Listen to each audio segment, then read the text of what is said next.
கேரளாவில் கொரோனா பரவல் அதிகரிப்பால் முகக்கவசம் அணிவது கட்டாயம்.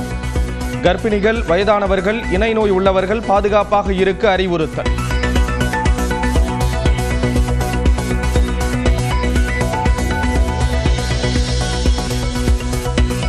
கொரோனா பரவலால் தமிழ்நாட்டில் முகக்கவசம் கட்டாயம் என பரவும் தகவல் உண்மை அல்ல. பொது சுகாதாரத்துறை இயக்குனர் செல்வ விநாயகம் நியூஸ் 18க்கு விளக்கம்.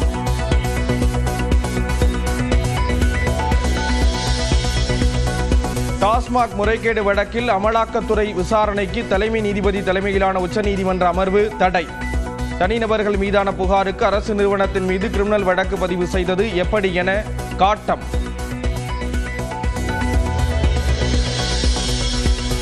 டாஸ்மாகில் 1000 கோடி ரூபாய் முறைகேடு நடைபெற்றுள்ளதாக அமலாக்கத்துறை வாதம். அதற்கான முதன்மை வழக்கு எங்கே என தலைமை நீதிபதி BR கவாய் கேள்வி.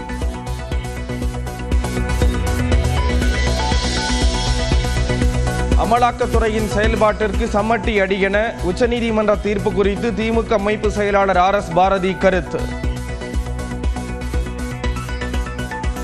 பாஜகவினுடைய தலைவர்கள் வாய்க்கு வந்தபடி பேசுவதும் தொடர்ந்து வாடிக்கையாக இருந்து வந்திருக்கிறது. அதற்கெல்லாம் ஒரு சம்மட்டி அடி கொடுப்பதைப் போல இன்றைக்கு உச்சநீதிமன்றம் இதற்கு தடை விதித்திருப்பது ஒரு முடிவும் கட்டியிருக்கிறது. அமலாக்கத்துறை சோதனைக்கு மத்திய அரசுக்கும் தொடர்பு இல்லை என இணை அமைச்சர் எல் முருகன் விளக்கம். அமலாக்கத்துறை மத்திய அரசாங்கத்துக்கு இதில் தொடர்பில்லை. அமலாக்கத்துறை என்பது ஒரு சட்டப்படியான ஒரு அமைப்பு. அவர்கள் வேலை செய்து கொள்ள சுப்ரீம் கோர்ட்டில் அவர்கள் சட்டப்படி இந்த வழக்கை அவர்கள் எதிர்கொள்வார்கள். நிதி ஆயோக் கூட்டத்தில் பங்கேற்க இன்று காலை டெல்லி புறப்படுகிறார் முதலமைச்சர் MK ஸ்டாலின். பிரதமர் தலைமையில் நாளை நடக்கும் கூட்டத்தில் தமிழக நிலுவை நிதி உள்ளிட்டவை குறித்து வலியுறுத்த திட்டம்.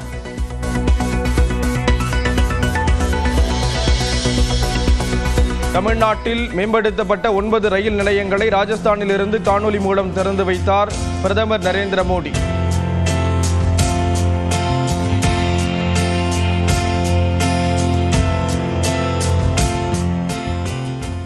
தன் உடலில் ஓடுவது ரத்தமல்ல, கொதிக்கும் குங்குமம் என ஆபரேஷன் சிந்தூர் நடவடிக்கை தொடர்பாக பிரதமர் மோடி ஆவேசம்.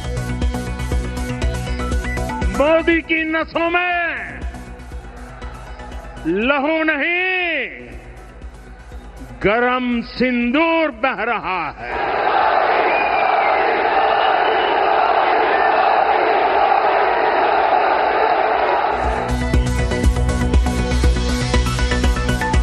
கேமராக்களுக்கு முன்னால் மட்டும் ஏன் தங்கள் ரத்தம் கொதிக்கிறது?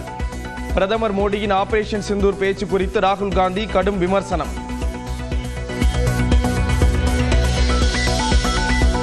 வங்கக்கடலில் வரும் 27ஆம் தேதி உருவாக வாய்ப்பு. நாளை முதல் 3 நாட்களுக்கு கோயம்புத்தூர் மாவட்ட மலைப்பகுதிகள், நீலகிரி மாவட்டத்தில் கனமழை பெய்யக்கூடும் என்றும் வானிலை மையம் கணிப்பு. TNPSC Group 4 தேர்வுக்கு விண்ணப்பிக்க நாளை கடைசி நாள். ஜூலை 12ஆம் தேதி நடைபெறுகிறது எழுத்து தேர்வு.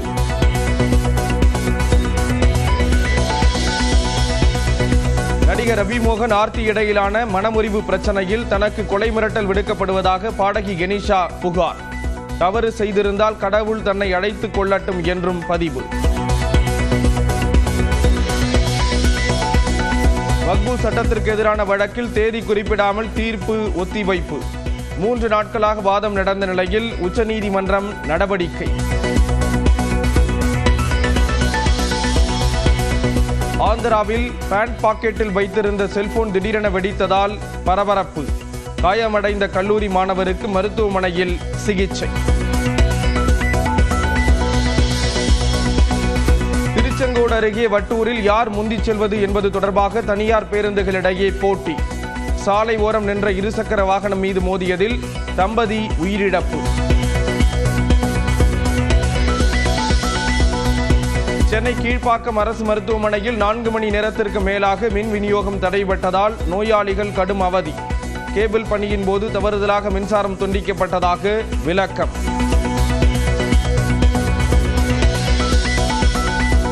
திண்டுக்கல் சிறுமலை வனப்பகுதியில் கள்ளச்சந்தையில் விற்கப்பட்ட மது பாட்டில்களை கைப்பற்றி போட்டு உடைத்த பெண்கள்.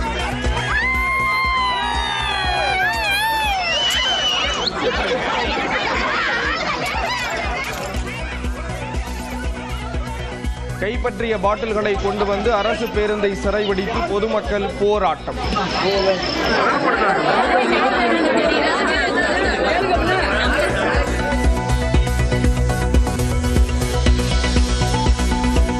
ஆபரேஷன் சிந்தூர் நடவடிக்கை குறித்து எடுத்துரைக்க ரஷ்யா சென்றடைந்தது கனிமொழி தலைமையிலான குழு. இந்தியாவின் நட்பு நாடு ரஷ்யாவிடம் இவ்விவகாரத்தை எடுத்துரைப்பது முக்கியம் என்றும் கனிமொழி பேட்டி.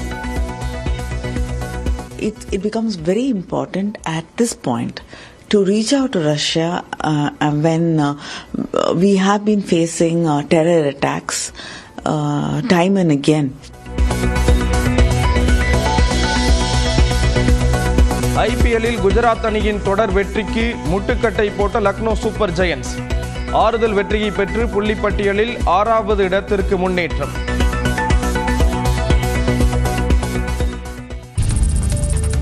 டாஸ்மாக் முறைகேடு வழக்கில் அமலாக்கத்துறை விசாரணைக்கு இடைக்கால தடை விதித்த உச்சநீதிமன்றம் அமலாக்கத்துறை வரம்புகளை மீறி செயல்படுவதாக கண்டித்துள்ளது. டாஸ்மாக் நிறுவனத்தில் 1000 கோடி ரூபாய் முறைகேடு நடைபெற்றிருப்பதாக கூறி அமலாக்கத்துறை நடத்தி வரக்கூடிய சோதனைக்கு எதிராக தமிழ்நாடு அரசு உச்சநீதிமன்றத்தில் மேல்முறையீடு செய்தது. இந்த வழக்கு உச்சநீதிமன்ற தலைமை நீதிபதி BR கவாய் மற்றும் நீதிபதி மசி அமர்வில் விசாரணைக்கு வந்தது. அப்போது தமிழ்நாடு அரசு தரப்பில் ஆஜரான மூத்த வழக்கறிஞர் கபில் சிபில் கடந்த 2014ஆம் ஆண்டு முதல் 2021ஆம் ஆண்டு வரை மதுபான விற்பனை முறைகேடுகள் தொடர்பாக 41 முதல் தகவல் அறிக்கை பதிவு செய்யப்பட்டு விசாரணை நடைபெற்று வருவதாக கூறினார். ஆனால் நடப்பாண்டில் திடீரென்று உள்ளே நுழைந்த அமலாக்கத்துறை டாஸ்மாக் தலைமை அலுவலகத்தில் சோதனை மேற்கொண்டு அதிகாரிகளின் செல்போன்களை கொண்டு சென்றதாக வாதிட்டார். அப்போது அரசு நிறுவனத்திற்கு எதிராக அமலாக்கத்துறை எப்படி கிரிமினல் வழக்கு பதிவு செய்ய முடியும் என்று மத்திய அரசின் கூடுதல் தலைமை வழக்கறிஞரிடம் தலைமை நீதிபதி BR கவாய் கேள்வி எழுப்பினார். முறைகேடுகள் நடந்திருப்பதாக தனிநபர்கள் மீது வழக்கு பதிவு செய்யலாம், ஆனால் ஒரு அரசு நிறுவனத்தின் மீது எப்படி குற்றம் சாட்ட முடியும் என்று வினவிய BR கவாய் அமலாக்கத்துறை தன்னுடைய எல்லையை மீறுவதாக சாடினார். இது தொடர்பாக அமலாக்கத்துறை விளக்கம் அளிக்குமாறு உத்தரவிட்ட தலைமை நீதிபதி டாஸ்மாக் தொடர்பான விசாரணைக்கு இடைக்கால தடை விதித்தார். நாட்டின் கூட்டாட்சி தத்துவத்தை மீறி அமலாக்கத்துறை செயல்படுவதாக உச்சநீதிமன்றம் கண்டனம் தெரிவித்துள்ளது. டாஸ்மாக் தொடர்பான வழக்கில் அரசு நிறுவனம் மீது எப்படி கிரிமினல் வழக்கு பதிவு செய்ய முடியும் என்று தலைமை நீதிபதி கேள்வி எழுப்பிய நிலையில் இது 1000 கோடி ரூபாய் முறைகேடு தொடர்பான வழக்கு என்று மத்திய அரசின் கூடுதல் தலைமை வழக்கறிஞர் ராஜீவ் வாதிட்டார். அப்போது மாநில அரசு ஏற்கனவே வழக்கு பதிவு செய்து விசாரணை நடத்தி வருவதை தலைமை நீதிபதி சுட்டிக்காட்டினார். மேலும் இதன் முதன்மை குற்றம் என்ன என்று கேள்வி எழுப்பிய BR கவாய் ஏன் அமலாக்கத்துறை தேவையின்றி தலையிடுகிறது என்றும் வினவினார்.